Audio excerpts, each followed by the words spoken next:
is crazy, man. So, I guess I'll just start going through that shit frame by frame, and also trying to piece together the dialogue. Peggy 16. Yeah.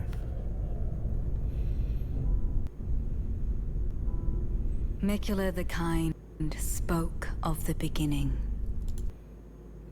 So, this is like the most confusing part of the whole fucking cutscene. What is happening in this first like 45 seconds? But she mentions that Mikula tells us of the beginning, so he knows something about what happened here. He knows something about this, and I just want to know how. Maybe he learned in the realm of shadow, but how does this chick that's talking know?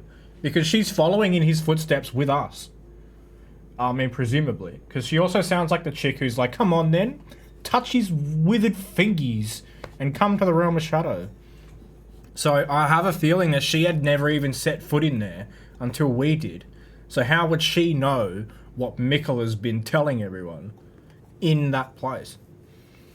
I'll just come up with that then. I never heard anyone say anything about that. But anyway.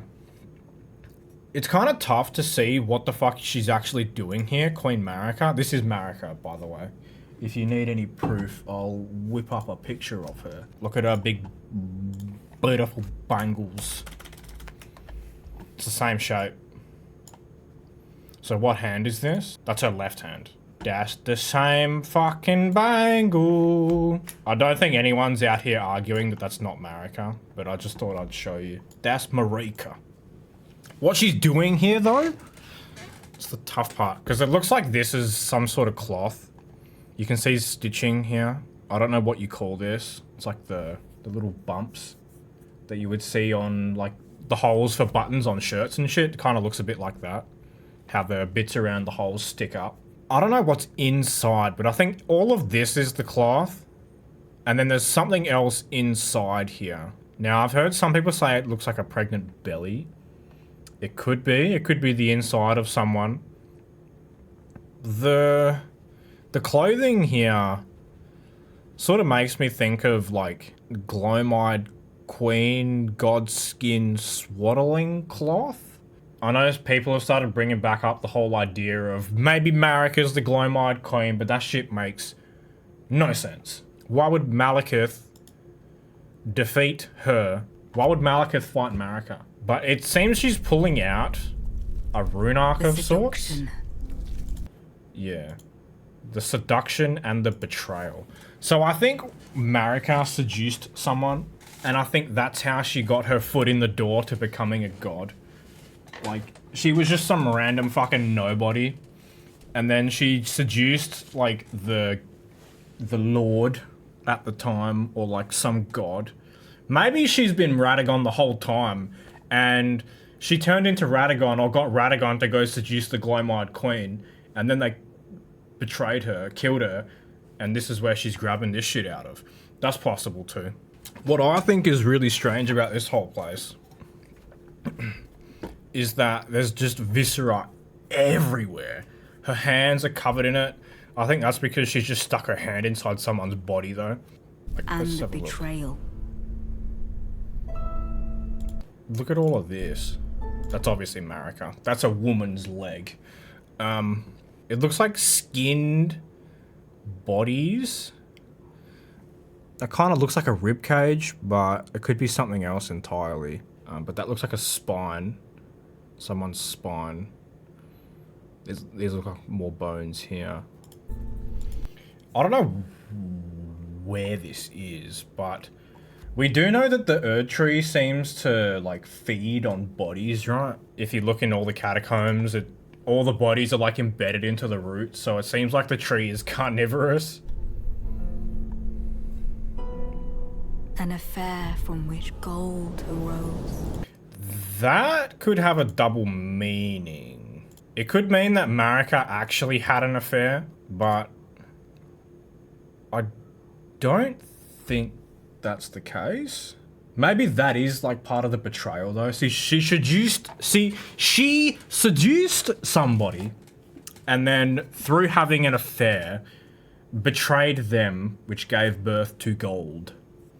In some sort of way. Like, betraying them allowed her to take the gold.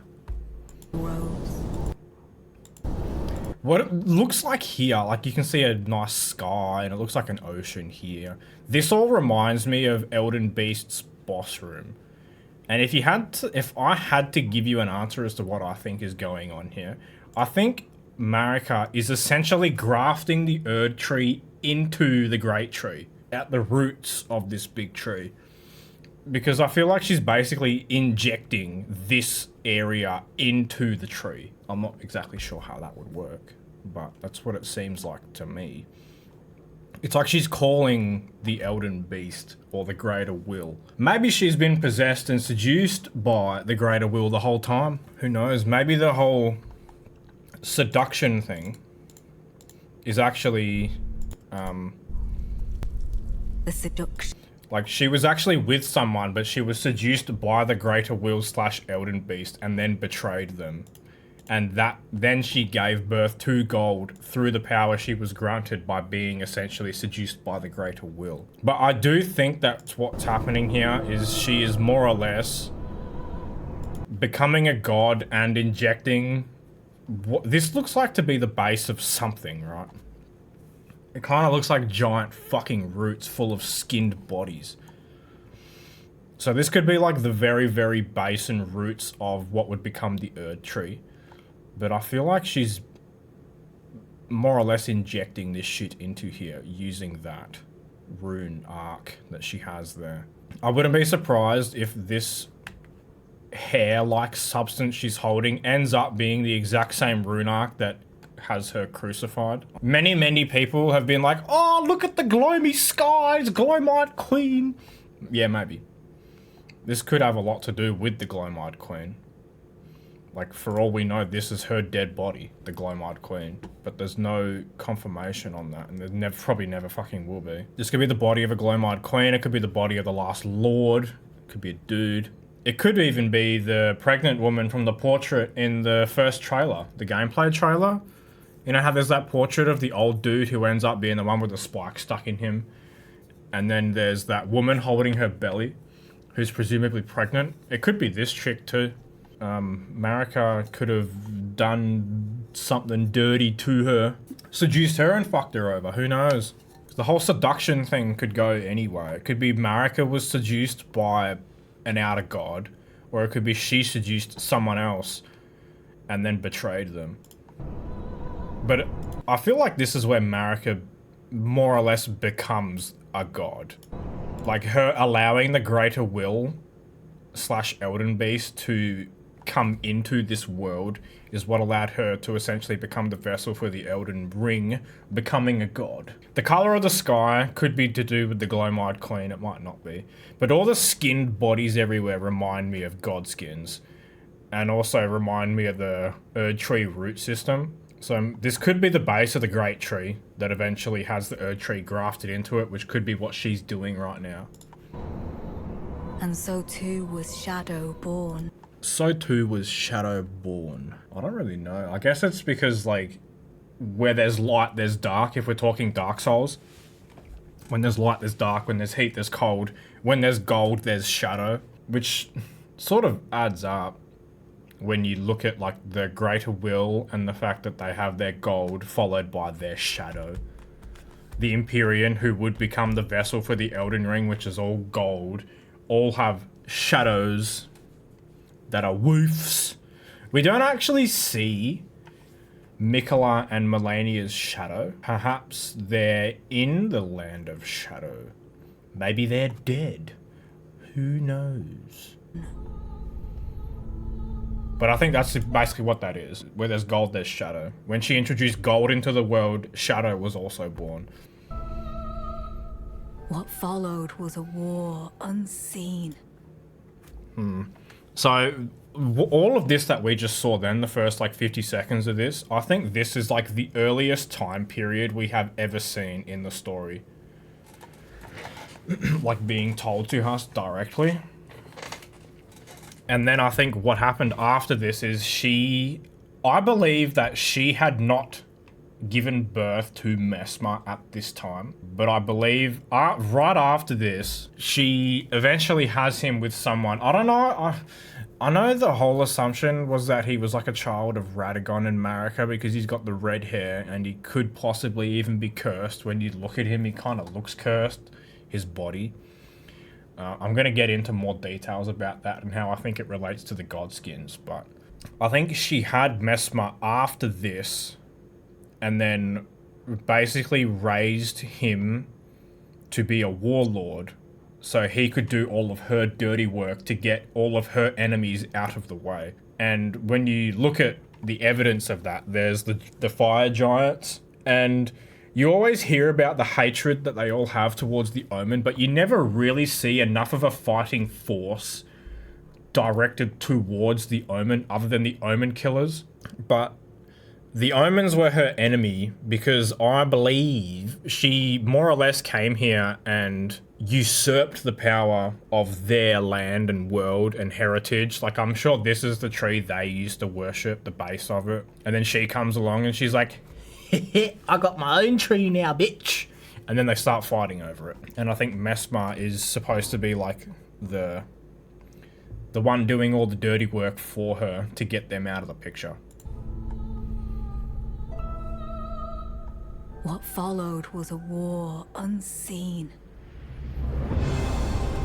Now, these things are fucking nuts. There are multiple, obviously. I sort of assumed there would be more than one, just because of the way they showed it in the screenshot, the picture that they put out of it walking with a bunch of soldiers. I thought if there was only ever one of these things, it would probably have more than just like a handful of soldiers around it. And you also find one out in the open world, I'm assuming. You find one out on its own. So it's clearly not unique in any sort of way. But I think what they're doing is they're throwing all the bodies in here to just get rid of them, basically. Purify them, in a way. In the last trailer, in the gameplay trailer, you get a closer look and you can actually see, like, dragons' heads. At least one dragon head. And what looks like even the face of the Fell God, or just the head of a fire giant. So these things were around before they fought the fire giants. And this could actually be before that all happened. Since, well, I think it actually is, since we don't actually get a closer look at them, so we can't see what's on them. But if I go back to the gameplay trailer, here it is. They just happen to be on the losing side of a war. So the dragon head's there, the fire giant's face is there, and I believe there's another one there. But no, I was thinking there was stuff up on its arms, but there is not. So you can't actually really get a good look. No, there's nothing on its legs. So its legs here are covered with fire giants and there's a dragon head jutting out of it. You can't really see anything jutting out of it except for, you know, bodies. And even then, there aren't that many. It's kind of hard to see. Yeah, it's really tough to see, but it looks like all they have jutting out of them is just regular bodies. There's no fire giant face on there, so I believe this takes place before they went and basically massacred the fire giants. I think this civilization of the Omen, or the Crucible, the Crucible loyalists, I think they were basically the first ones to be purged from in front of Marika. I'm not sure what the significance of it is. I think it's just a Berserk reference, really. Like, that's where everyone got the whole thing from, right? Yeah. They're in Berserk, yeah. And it looks pretty similar. It's got the twigs coming up off the top of it, and these do too.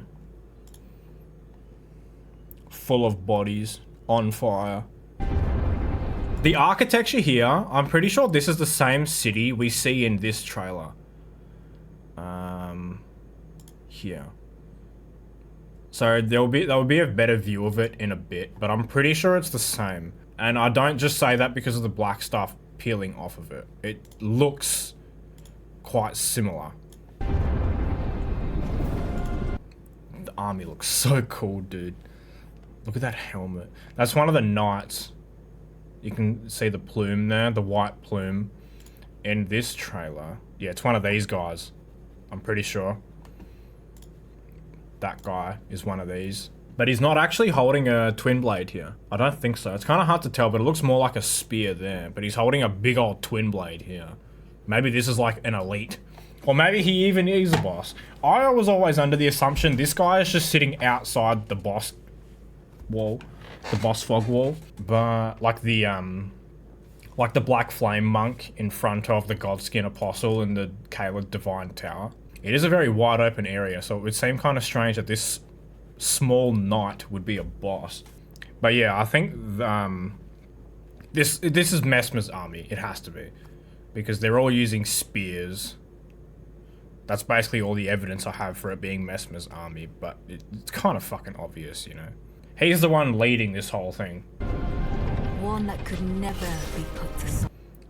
I think she says that because it's basically such a big massacre that it's not the kind of thing Marika wants on her public record. Marika doesn't want people knowing about what happened here because it looks bad for her in such a brutal fashion that it would go against the public image she wants to set for herself. This looks like an omen of sorts. He's been impaled by a bunch of spears. I think that's even a sword. No, it's just a spear, I'm pretty sure. But the way that this thing is set out here, right in the middle of the staircase, they're all walking around it. I feel like this might have been a character of some sort of importance. It kind of reminds me of Moog's big old cloak. It's like a mixture between Moog's in that it has the kind of ornate gold stuff on it, the gold trim. But it also looks all raggedy, kind of like Morgoth's cloak. These look like a big hairy arm. I can't tell if that's just part of the cloak or if that's an arm. That could be an omen. That's what I'm thinking. I reckon it's an omen. I think this whole city is full of omen that they're basically just coming to massacre. But I think it's an omen of importance to a certain extent because of how everyone's walking around it and there's multiple spears here. They haven't moved it, so they're probably leaving it for like the higher ups to come through. I love that march they're doing. A purge. There's the big man himself.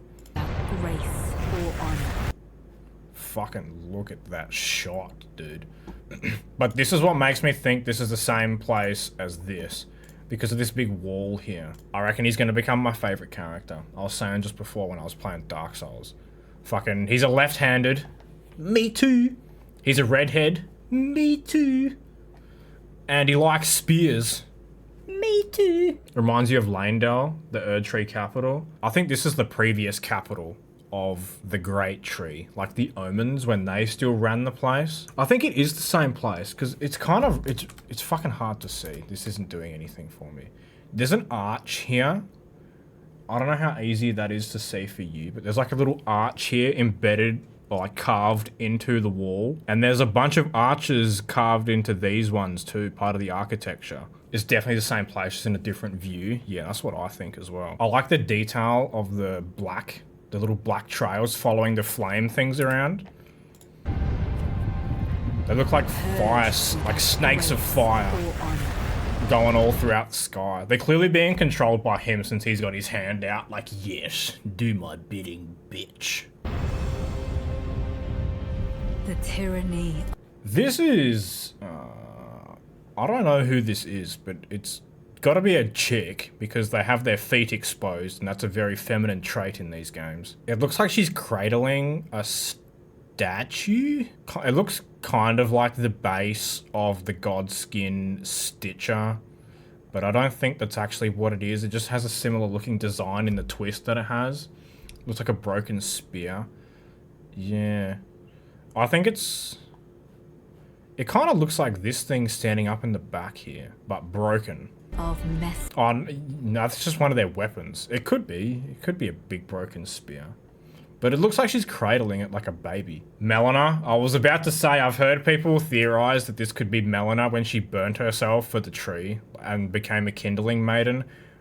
I don't think so. It could be the Glomide Queen. If this isn't the body of the Glomide Queen, that could be her. It could also be the chick from this. Where is it? It could also be this chick. If that chick isn't also whoever the fuck is here. You think Melena's the Glow-eyed Queen? I don't think she is. I don't know, it doesn't really, she doesn't strike me as someone she was previously defeated by Malekith, and she used to be like a mother figure and birthing all these god skins and then using them to kill the gods when Melina is a daughter of Marika. So why would she go around hunting the gods when she's the child of one? But I think that the Glow-eyed Queen predates the age of the Erd Tree altogether. Especially if you look back at this. Like, if this is to do with godskins, it kind of looks like a godskin swaddling cloth, like the talisman. And she's walking around and standing around what look like a bunch of skinned bodies. And people like to point out that the color of the sky is gloomy. It's a gloam-colored sky. So it could all be references to the Glow-eyed Queen and Marika's relationship to her. And I think that the Glow-eyed Queen herself predates the Erd Tree and that whole society. It could be another Kindling Maiden, because I doubt that Melina was the only one. This fucking thing, it's the same thing from this trailer. But the thing that confuses me is that I think there might be multiple of these things, because Messmer fucks this guy up, the 3 guys in there. Because there is at least 3 people in there, possibly 4, but I'm pretty sure it's just 3. They're clearly fighting Messmer's army. 1 soldier down, 2 soldiers down, and then he jumps at Messmer. You can see Messmer just below. 1, 2, and then he jumps up. You can see Messmer's helmet here and the snake. The bit that confuses me is how are we able to fight this guy as a boss fight when they end up like this? They're all impaled on the spears. So how does he impale them and then we fight one as a boss? That's what makes me think there might be more than one of these things. But yeah, he jumps at Messmer, and then Messmer's just like, no you. And then suddenly they end up on the spear. Yeah, he uses his fire and he fucks them up. He's got that yellow eye, like the dragon eyes. He is dressed like a Drake Knight too. It looks pretty similar. I feel like it looks a lot like the Drake Knight armor. His is way cooler, yeah, for sure. So I think he also has something to do with Dragon Communion, and that's why he has the eye of one. I love the music here.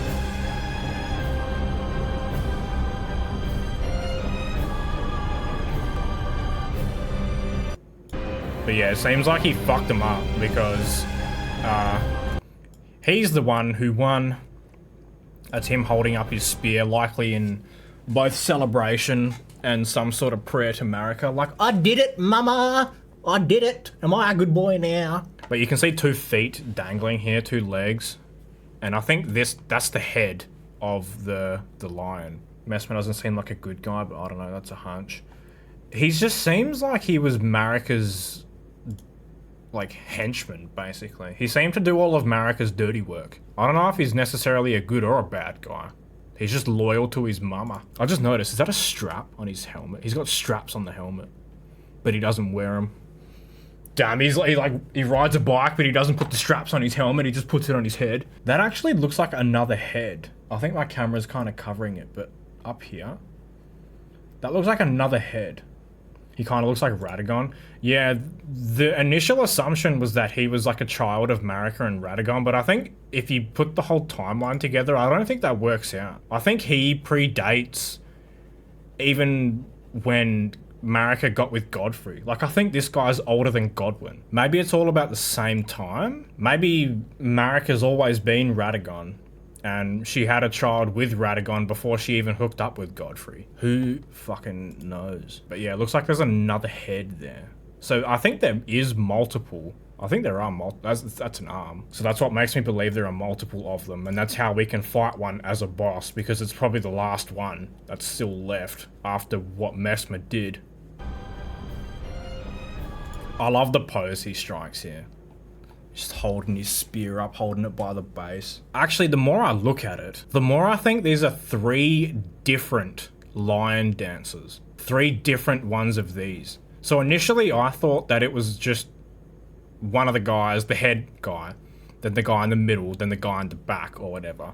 But the way these all stretch out, and this one even has a guy impaled at the base of it at this little spear here, and I think there's another guy impaled over here too.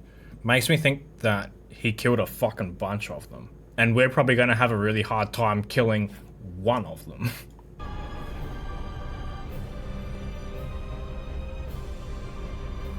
Yeah, and when you look at all of that,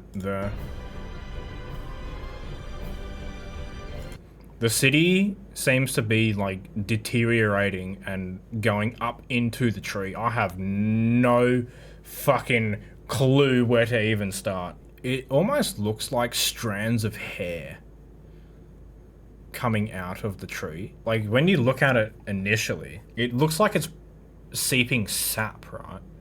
But in every single depiction of the tree, it's had shit like this that has never changed. So I don't think this is actually sap in like the real life sense. I think it is technically the sap of the tree, but it's also the same stuff as what Marika pulls out of this. The seduction. That looks like hair. And the betrayal. So it's like a mix between hair and a liquid, like strings of glue or some shit. Maybe this tree here with the orangey sap is like the great tree, and the gold is like Marika having implanted it into there, basically, maybe. But it looks like they're both coming together and twisting together, and that's what's coming down here. The sap of these two different trees. But maybe like Marika's basically grafting this onto here. That's the best part of the trailer over. Now it's time for the boring bits.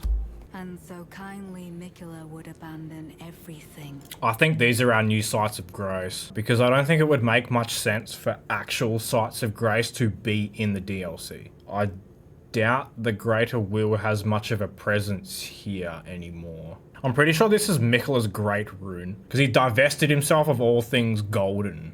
And I think that includes the Great Rune. I think this knight is actually the narrator. It could even be the same person as here. They could even be technically like Miquella's footsteps that we're supposed to be following. I do know someone pointed out at the very beginning of this part, you can actually see what looks like footsteps in the dirt. All here. Some people also said they're just Torrent's footsteps, which would kind of make sense considering that, you know, Miquella rides on Torrent and he was using Torrent in this place, so they could be Torrent's hoof prints. Yeah, they're all sparkly and golden. That could just be the reflection though, but they do look to be a similar shape to Torrent's hoof prints. So it could be both. They could be the footsteps of Torrent, but Miquella's riding him. Or this could technically be like his footsteps in a figurative sense. I don't know what's going on back here though. It looks like a building covered in red cloth. The dog was originally Miquella's?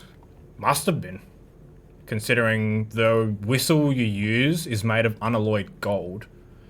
And Miquella is the only person we know of, I think, who is like proficient in the use of unalloyed gold, since he even has the unalloyed gold needle, which can be used to stave off the influence of the outer gods. Torrent's ring is made of unalloyed gold. There's a picture of him riding Torrent, and Rani even comes to us in Limgrave and is like, oh yeah, I have a gift for you from Torrent's former master, after asking if you're riding Torrent. So she seems to know Miquella, and it seems like they're sort of trying to use Torrent as a way to find someone who can go and help Miquella. So Miquella's a friend of ours too. I would assume so. I've never been under the impression that Miquella was a bad guy or that we'd be fighting him. I always thought Miquella was going to be a good guy. We did kill his sister, but she attacked us first. Also, that area is entirely optional, keep in mind. You don't have to go to the Halig tree. And they did something like that in, well, they didn't do something like that, but they used that sort of idea in Dark Souls. In Dark Souls 1, you can go and fight and kill Gwendolyn, who is an optional boss, who is hidden out of the way, similar to Miquella. I mean, Melania, who is an optional boss and is hidden.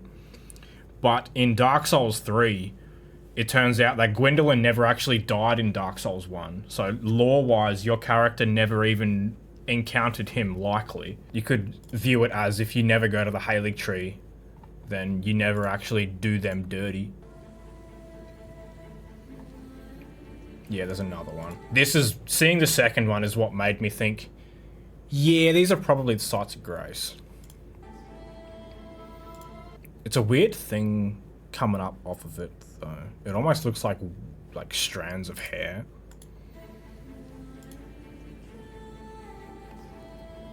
This looks like that swamp that this enemy's in. Looks like this swamp. There's Mikola. His golden flesh. His blinding strength. I think the blinding strength part is part of his great rune. Like referring to his great rune, the fact that he's leaving it behind for us to follow, but that might just be me completely guessing. It is me guessing. Das Saint Trainer! I don't understand what the whole idea of this being his fate is. Maybe him becoming Saint Trainer and then becoming the new goddess of the lands between, replacing Marika, was his fate. Him becoming a woman, basically. Since it seems like the only Empyreans and the only people who can be vessels for the Elden Ring are women. Because, yeah, Mikola's an Empyrean, but Mikola's a dude, but Mikola also has Saint Trainer, who is the same fucking person. They're the same person. So while Mikola himself wouldn't become the new vessel of the Elden Ring, if the Greater Will had their way, I think Saint Trainer would have. And I think he basically went, nah, fuck you, goodbye. There's also the Amber Starlight you find just outside of Lanedale, which says it has something to do with, like, the demigod's fate. You can find this in Mikola's little hidey hole. An ephemeral sliver that gives off a pale amber glow, what remains of a passing flash of starlight. If the stars command our fates, then amber-hued stars must command the fates of the gods. Celavus' dialogue states that it was the very fate of a demigod, and you find it in front of a statue of Melania and Mikola. So it seems like him ditching the Amber Starlight is him ditching his fate, basically, of becoming Saint Trainer and becoming a god. And his fate. Mikola's just become like a trans icon now, huh? Same with Marika. But we are not deterred. That looks so weird. Yeah, another one of these things. We choose to follow. Mikola's goated. I hope we can actually see and talk to him at some point, or at least get him in a cutscene, because every time we fucking see him, he's facing away from the camera. Every time. He's looking away there. You can't see his face in the opening cutscene either, because his hair's covering him there. They never show his face. It's kind of strange. You can see the bottom half of Saint Trina's face, but you can also see the bottom half of Saint Trina's face in the torch. Saint Trina's torch. Cool armor. We choose to follow. That's what makes me think this is the narrator. Initially, I thought this knight was a dude, but I think because she's at the front, or they're at the front, and the narrator's all like, yeah, but we choose to follow, and she's talking like she's, you know, in this group herself. And because it initially shows this person and then zooms out to show the rest of them, I think this is her. And I'm also of the belief that that is this person. The dude with the greatsword reminds you of the Crucible Knight in Volcano Manor. Yeah, true. I heard someone say they reckon they might be like some sort of gladiator. I also had like this weird theory due to the way he's holding it. Yeah. I had this weird thought that has absolutely no basis whatsoever or evidence, but so I thought this character was a chick, right? But what if this is Banal's brother? Doesn't Banal mention the fact that he has a brother? Oh, greater will hear my voice. I'm the recusant Banal, inheritor of my brother's will, and you will fall to my blade. Could be Banal's brother. I still think it's a chick. I think he does. The brother died, I think. Maybe. Inheritor of my brother's will. So either his brother is dead or he believes his brother is dead. That's the dude who does all the fly kicks back in this trailer. Big hat. The cloak with the gold necklace. Yeah, it's the same guy. We saw them in the last trailer too. We also saw that person in the back there.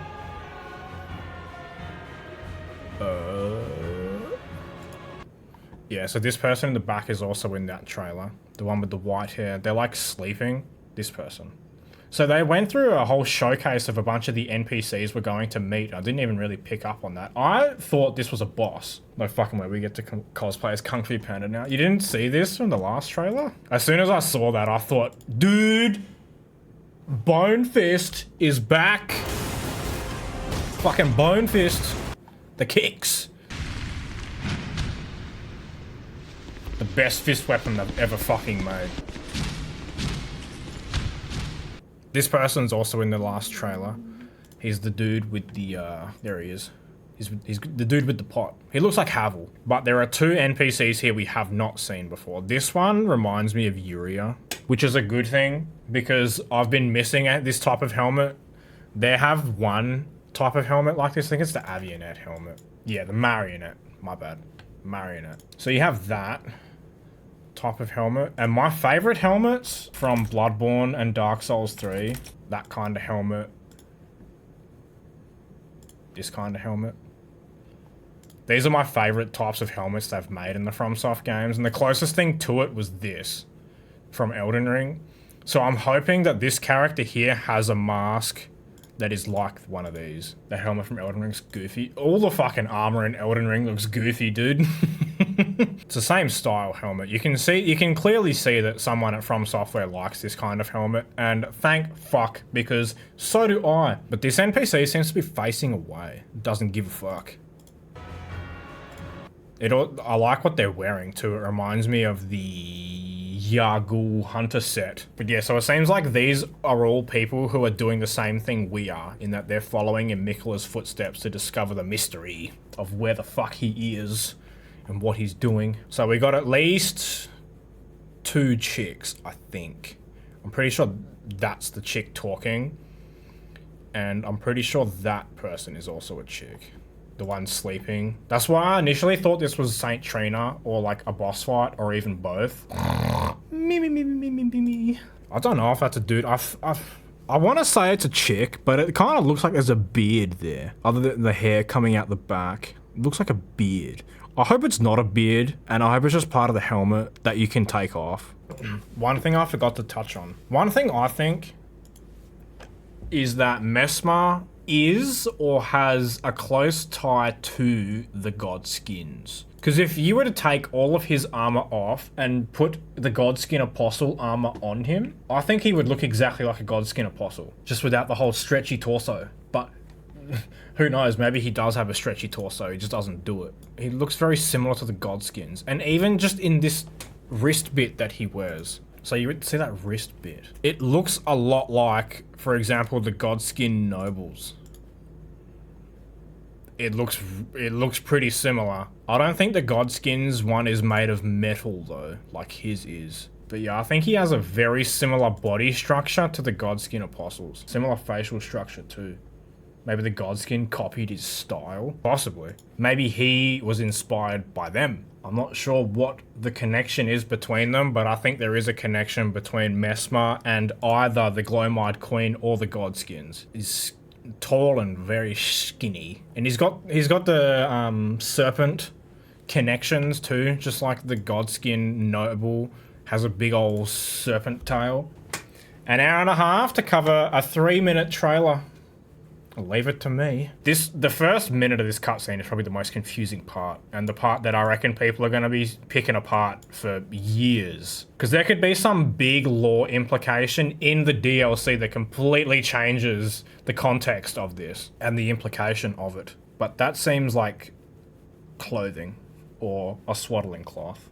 And she's pulling something out of it. And it's all bloody in there. It could be bloody because everything else around here is bloody, or it could be bloody because she's sticking her hand inside someone's body. I've seen someone's crackpot theory right here, they reckon. The Land of Shadow having the same crucible nature as Farum, and also being the place the Erdtree / Elden Ring were formed, could explain how Placidusax was an Elden Lord. He was a Lord, but not necessarily an Elden Lord. Man, who gives a fuck? I was about to go to bed last night, and then I heard my phone vibrate twice, and I leant over and I looked at it because I thought 2 vibrations in a row, that's suspicious. And I saw that it from software and Bandai Namco or Elden Ring had tweeted that they just released a story trailer. And then I watched that fucking trailer and I couldn't get to sleep. I stayed up all fucking night pretty much. My favorite part is this whole battle scene. Unseen. The music is so good too. One that could never be put to song.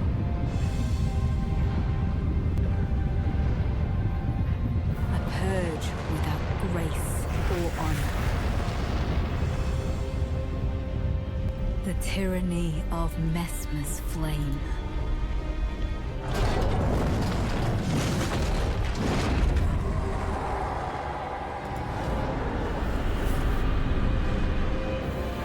The music! Oh!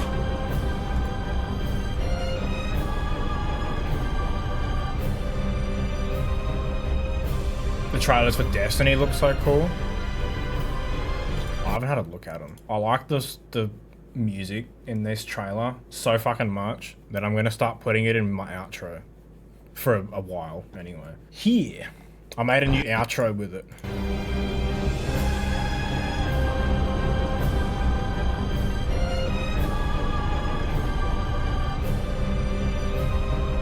So good, dude.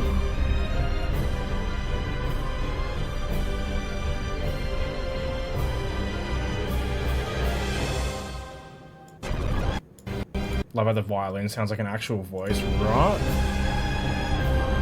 There is a choir in the back there as well, but I know what you mean. I'm hoping part of that is like some of his boss theme. Because it's all about him, this whole shot. I love that pose too. Alright, well now I'm actually bitching it now. You take it easy, will ya? See ya.